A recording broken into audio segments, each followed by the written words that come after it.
Every now and again, our reporter Becky Milligan has a nice lunch with somebody from the world of politics.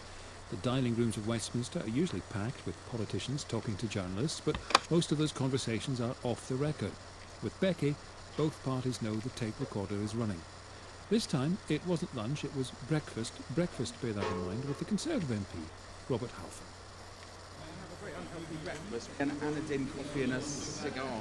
You are joking. I'm not kidding. Don't you want any a fried breakfast? The Conservative MP for Harlow, Robert Halfon, describes himself as a political addict, and his addiction started young. Was it your ambition? What was your ambition, to be an MP? I wanted to be an MP since I was 10. Really? Yeah, I came here as a kid, then I started coming like an addict. I remember reading the Daily Express, and I think it was when Maggie Thatcher got in, so I was 10.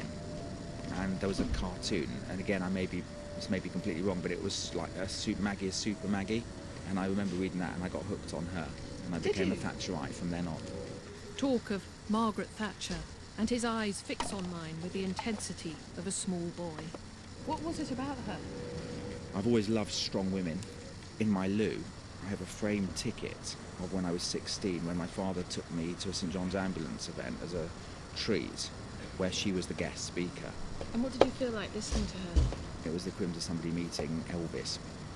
It was incredible. And when she died, I felt pain as if I'd lost a member of my family. I mean, it's crazy. See, I'm on a protein diet. I am too. You're I've got not? Atkins, yeah, I've Yes, lost so loads am of weight. I. I'm doing a sponsored diet, although I have fruit. That's the How only much thing have I you allow. lost? Robert Halfon occasionally mentions his walking or leg problem. He was born with spastic diplegia, and as a result he had numerous operations when he was young. He doesn't like to talk about it. The problem is you get defined by it, he says. How many operations did you have? I've had quite a few. And when you say you remember the days of Margaret Thatcher very Yeah. clearly, do you remember the days of having those operations? I've blanked a lot of that out of my mind. I remember some of the big ones, and I remember my father telling me that when I was born, because I didn't start walking for quite a while, doctors wrote to my father saying I would need to be in a special needs school and I wouldn't be able to do anything with my life, basically. Because that was the mentality. Yeah, I remember even seeing these kind of messages and so on. And my father refused to believe, and he found a great orthopaedic doctor called Professor Lloyd Roberts. So your father was determined? Yeah, he took me to the best. I went to see the best doctors ever. Yeah. Do you have a lot to thank him for? Of course. Yeah. How does that shape your life? I've had to struggle to get on, but it makes you, when you have to deal with that all through life, it makes you a fighter. Is it always painful unless you take medicine?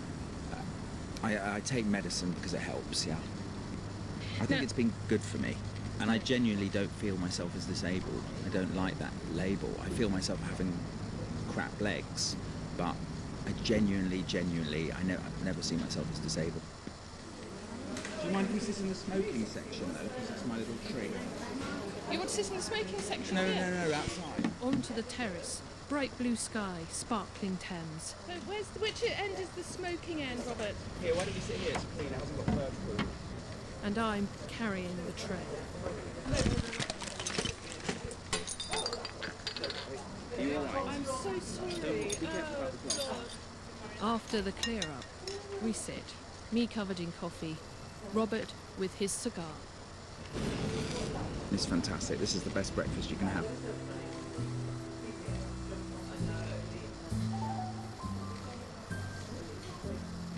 I'd say it's rather beautiful out here, isn't it? It's amazing.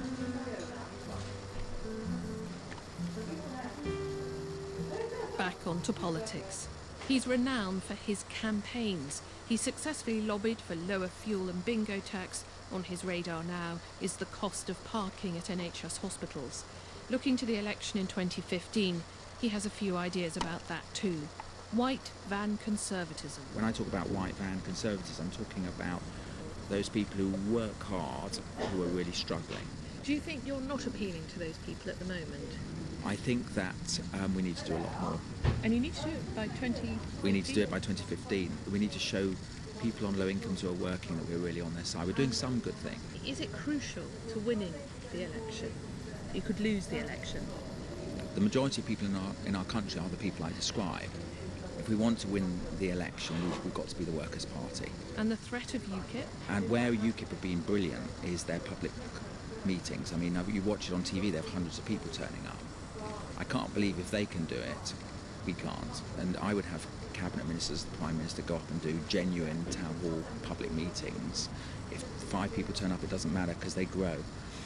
And I think a lot of people would turn up, and they've got to be genuine and not just have party members there or spin doctor managed and all this kind of thing. A few other MPs are on the terrace. Who's that? That is, What's his name?